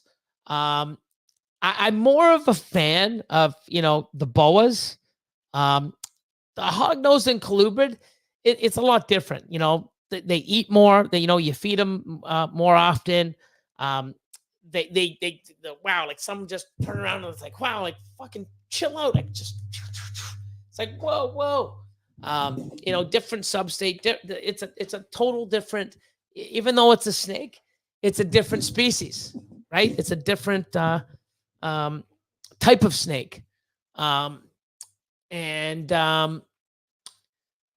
I prefer the boas. They do get bigger though. So, getting into boas and stuff, you will need more space to do that. We're working on super dwarfs now. Amazing that they're like, it's, I would say try something and see where it goes. I'm probably going to move away from the hognose and colubrids, and get more into boas, super dwarfs, and balls, and just stick with those for now. I do want to get in to green trees and emeralds and basins down the road. I'm slowly getting everything in order and to deal with that. So find what works best for you. It's hard for me to tell you what you should do. Billy said to do this. I fucking hate him, but hey, I gotta be diverse. No, find a species that you like. I think the easiest one and more readily available would be boas. But then I don't really know how the boa market is because I've only bought. We should have some litters this year, split clutches. So we'll see how it goes. I'm not sure. So see what you like and choose from there, my man. Ray and Charles in the house. What's going on? Oh, look at that. Yes, I show bulldogs. I learned so much about ball pythons from you. Oh, fuck, amazing. Thanks. So many have been so positive in helping keep this hobby alive. Always a few bad seeds. Not everyone adventure works for everyone. I want to see people do well. I want to see people thrive and not make the mistakes that I had to, and definitely not be a part of a community that wasn't even we couldn't call it a community back in the day. People were afraid to ask a question because you got fucking hammered, you know. Um, so um, I'm glad that you're learning this, and I think like just how you did. There's so many other people are gonna look at these animals and see how incredible they are, and what where we are today with them, what we can do, what the genetics are. Younger people, the kids growing up, like you think they're not gonna want, oh, fuck these snakes. No, they're so cool and the diversity and oh my god, like, I don't know, I don't want to do this. I don't think this industry is going anywhere. I don't know if it's ever gonna fucking, be like crazy like it was in at several times in the market, like back in the 2000s, different mindset. We did things differently. I don't think there's gonna be a bunch of $50,000, $100,000 ball pythons out like there used to be. It's changed, it's different.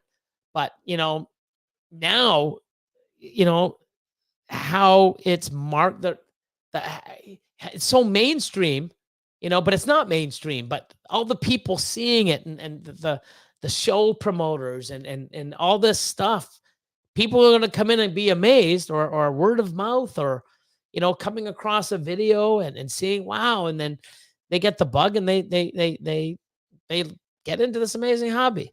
I'm sure she is. I'm sure she is. It's fucking awesome. But I'm glad you got her, brother. Um, had a ball python regurg, waited 2 weeks, did it again, waited 5 weeks, did it again.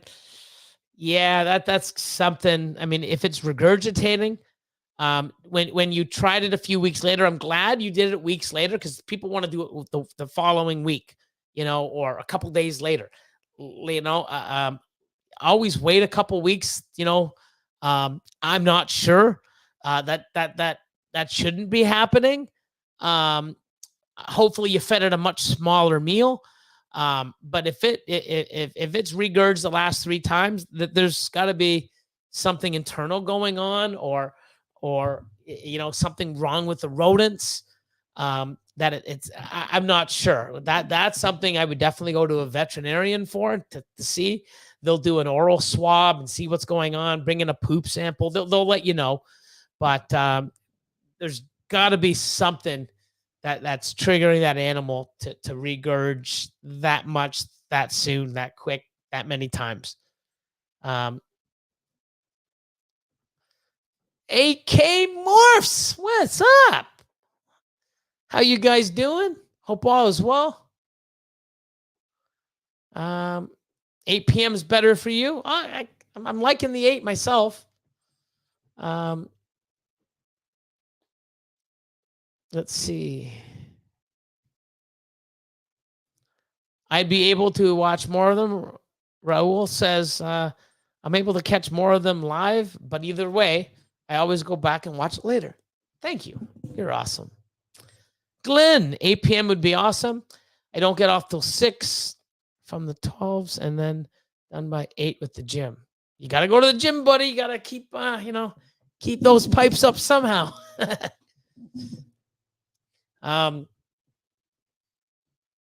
What's that? Thanks, man. You as well. Have the Go for Cocoa there to H&H. Oh, awesome. So H&H is getting, or going to go get some awesome Go for Cocoa. Wait till you try it and see the difference. It's amazing. I love it.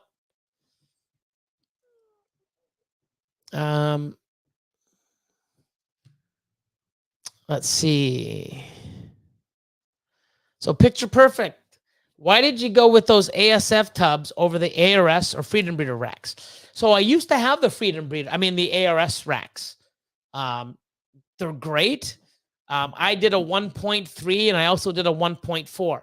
They're long, about the same length as the V60 or the V35Ss that I use, the Visions, but they're twice as wide. So, especially with the seed and everything that I put in, I always had to pour it inside the tub, right? So yeah, I have to put it right in, and sometimes they piss on it and click, and move it around. And um, every time I had to open it, and I hate it because the water's on top. Sometimes I do it like a ball python where I slide it open, and you'll see all you hear is and you go, oh shit, and then you push it back in, and then you hear an ASF drop, and you open it up slowly, and you fucked up its face, or you've cut its paw off because it's on the screen, and you pull. Next thing you know, I hate it. I even do that sometimes. So even when I have the Freedom Breeder, um, um, I think 40 series tubs for wholebacks. I got 2 of those, so I got 80 tubs. And sometimes I open them quick, and it's like, oh, and they're on top, and you're just crunching one. I'm like, man, I feel so bad. But I like to see. I like the wideness. Okay, especially for a 1.6. I like how easy it is to interchange. I can see the food on the outside, right in front of me. Don't have to start looking on the top of the hopper. They're so easy. It's right there. The water's right there. It's just so simple.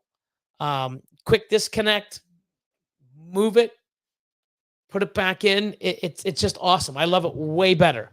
I think with the extra room, I just prefer it a lot better.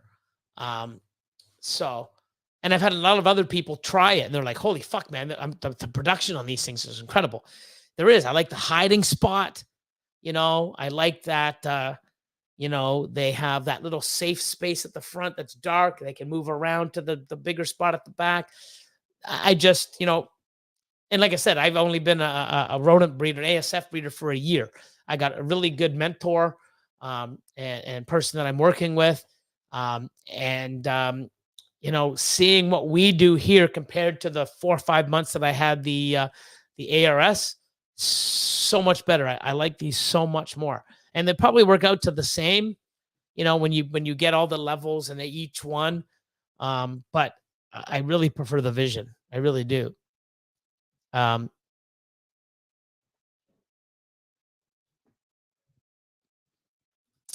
Hi Viz, I agree with you 100% on Spider. It's just because you don't like Sunset doesn't mean you throw shade at us that do. We all get to live our best lives. Yeah, I mean, I'm actually, I'm doing some breeding loans, so I have some het Sunset stuff coming, like, like I've got my banana spot nose hurricane clown going to a sunset clown. So I've got some stuff down the road, but I'm putting banana, spot nose, hurricane, clown 100% and combos. So eventually I'll work with it here and there. But, one of the reasons why I don't have it, and I've had a sunset, I raised it up, didn't like how it aged, and I ended up selling it. Breeder female, or almost breeder female. And I put that investment into animals that I like, that I think is going to do better for my projects. I just feel like, sunset and some of the other genes that I don't like. I just don't like it visually.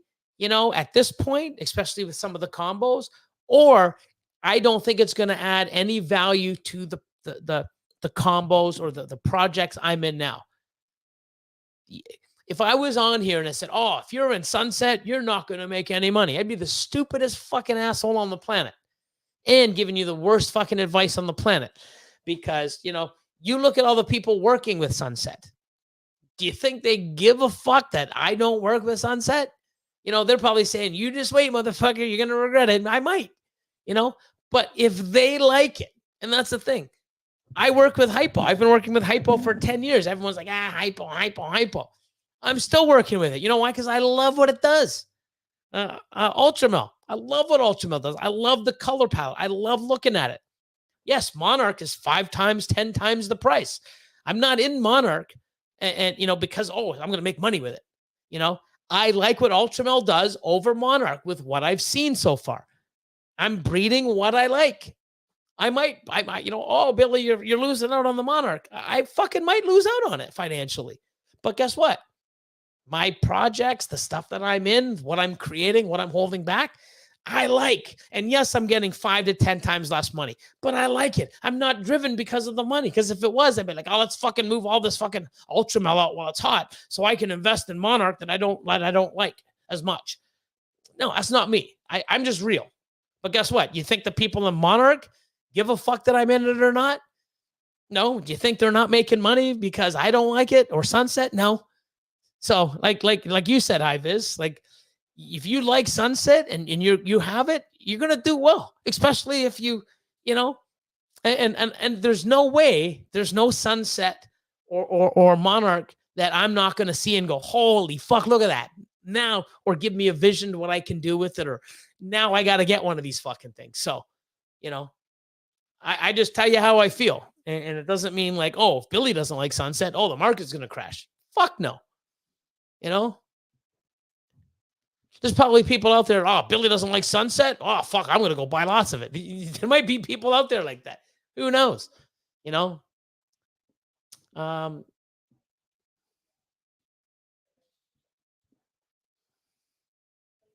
let's see. Oh, shit.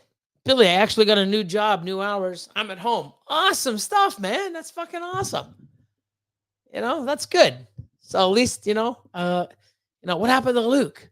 Oh man, that guy died working too hard. Nah, maybe, that'll never happen now, which is great. Keep working hard though. Just not enough to kill yourself. Don't work hard to kill yourself. You work hard to make money to spend on rodents and ball pythons to overwork yourself. the vicious cycle.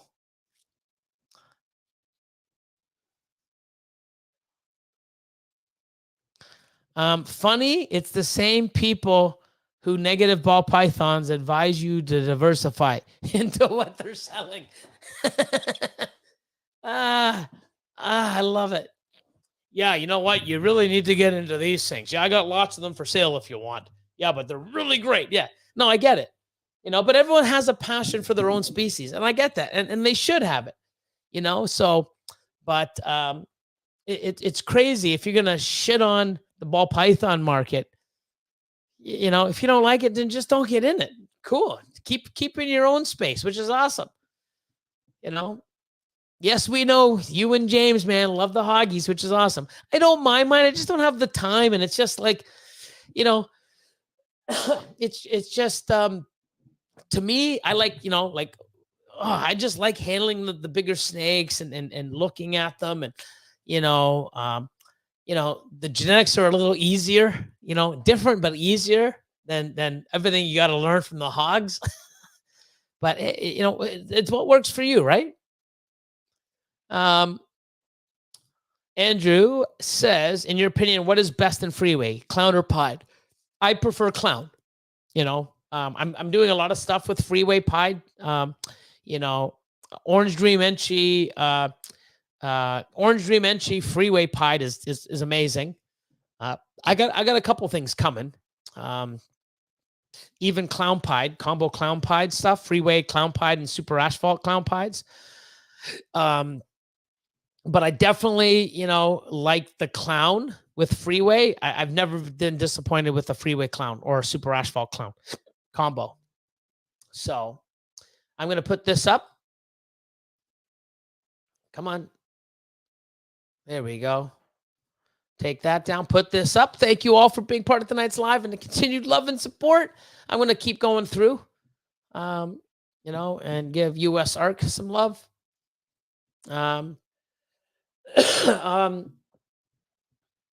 Oh, Bloods. That's another one. Bloods. I got a lot of people that are, in looking into Bloods as well, which is cool. I got a friend of mine that has a lot of Bloods. He's got pied Bloods as well.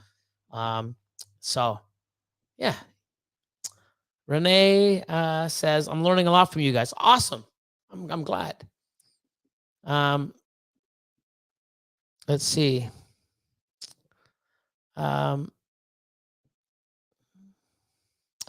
Yes, June 7th, baby. Got to go check on the snakes. Have a good night, Glenn. Good night, everyone. And Billy, excited for this June the 7th with you. Yeah, give me a reminder, of course, beforehand, and I'll promote it. But yeah, I'll be on 419, his YouTube on the 7th of June. Have a good one, my friend.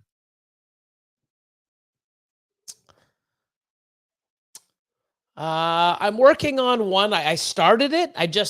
There's been so much going on, and finally got my first shipments out to the US. They're all there, and I'm already planning for the next one. And um so um I'm working on one for Patreon, and then after Patreon sees it, I'll probably put it on YouTube. But I got a lot of shit I still got to get done. And um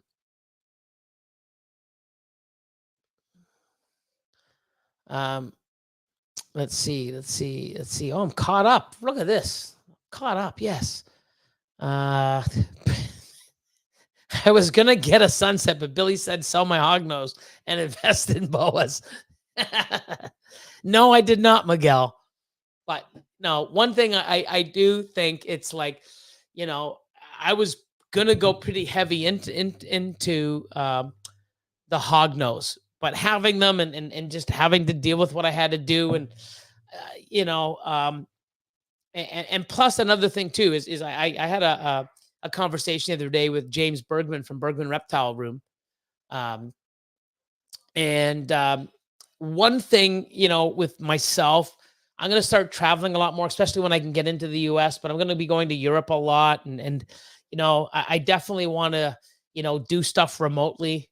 Like I can go and do visits at people's collections and do lives or film and do YouTube videos of them and highlight them and spotlight them or whatever. And there's a lot of things I want to do. So I know that's in my future, traveling and doing what I normally do. Cause I usually go away, 4, 5, 6 times a year, some for business, some for pleasure, or both combined. And, you know, Austin would rather work with the boas and the super dwarfs, and he doesn't like the colubrids. So trying to get, oh, I got to go away. Oh, who am I going to look, to get here? Or, it's I got to make smart decisions, because and you guys should know this, when you guys make a commitment, it's not just, oh, it's a commitment until I don't want the commitment anymore. It's a lifetime commitment. They're animals, they're living creatures. So the ones I have, I'm enjoying them, but I don't think I'm enjoying them as much as I am some of the other species like the boas and the super dwarf retics. Um, they're different. I like the way they're not flighty, and that they're on a different schedule, and they just um, you know so I just basically, got to make all the decisions based on where I'm at and what I want to do. And I would suggest the same, try get some hog nose, and try doing some stuff and see how it goes and how you like them and how you handle them, how you interact with them. And if it's something that you want to learn all the new genetics, and, you got to, get, you know, something so that you can brumate them, like a Mike Wilbanks fridge or incubator. And then you can, brumate them. And use it as an incubator later. So there's a lot of different learning and different things, and see where you're at. But another decision like that I'm basing on getting out of the other ones is, who besides me really have an interest in it. And I don't mind having the interest in it, except now when I'm going away for 2 weeks here or a week there, like who's gonna look after them? If I don't want to force, hey Austin, man, you know what? I got him. I'm gone. You got to fucking do it. I don't want to be that guy, and I'm sure he'll be like, yeah, but you know, I got to really look at the bigger picture and decide whether I move forward with it or I back up. So you just got to use, some judgment, right? And with everything surrounding it. Um, Savage Creature, what's up? We're leaving, or I'm leaving. We're all leaving. Good night, Emmett. Later, Virgil. Yeah, I'm trying to get something. So right now it's just the schedule's off where we're at. Lord of Lions no longer with us at the facility. He's doing his weight, I guess, not weight training. Well, I guess weight training or personal training. That's what it's called, personal training. Incredible transformation, and now he's using that to teach other people, and it's something that he has a passion for. So, from the part-time that he was there, and then now he's so busy, and his schedule is all over the place. So I'm working on a few things, but just me and Austin doing it. We might bring it back a different way. I've got a lot of things on my Remarkable that I've written down. They're going to start coming. My main thing is Patreon right now is getting the business aspect out to the people on it. And like I said, Wednesday, we're going to have a sort of a Zoom call, open Zoom call for questions, or if anybody needs, wants to talk about certain parts of, the demonstration I had on MC Academy, the live, with the spreadsheet where you can type in the numbers of your animals and the cost of everything. And it'll tell you your break-even point, or actually the cost that you have, or what you're going to occur when you expand, and, see what people want so that we can change that template to add it. So now you can just have a thing that you can just type, numbers in. It'll give you a rough idea with certain parameters where you're at. Good night, Fred. Andrew says, have to agree. Freeway's better than Clown. Awesome, man. Awesome stuff. Do I sell ASS? And if you can, do you ship them? I do not. I just breed for myself. I'm pretty sure you can, but I think they have to be frozen. I don't get into that. I just breed for myself to feed my collection. But oh yeah, hogs are great for me. They're in the fridge during deer season. Yeah, that's actually amazing, because while you're away doing your thing at deer season, you've got them brumating. So works perfect for your schedule. Thanks, Paul. Appreciate you. Instagram is probably the best way to reach me. Daniel says, everyone have a great week. Gonna put that banner up. I am out of here. I'm gonna give you my outro, and we will see you next Monday. And my Patreon crew, see you Wednesday. I'll be putting a post up either tonight or tomorrow about the Wednesday Zoom call. And see you then. And everyone have an amazing fucking week. And I might post something where, I'll get a poll and see if 8 o'clock would be better for me, 8 p.m. Eastern, doing these things. And we will see. We will see. But you guys have an amazing week. And keep doing you.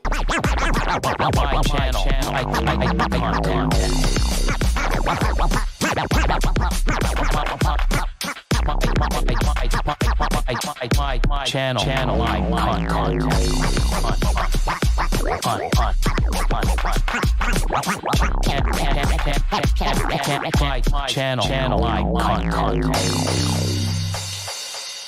Good night, y'all.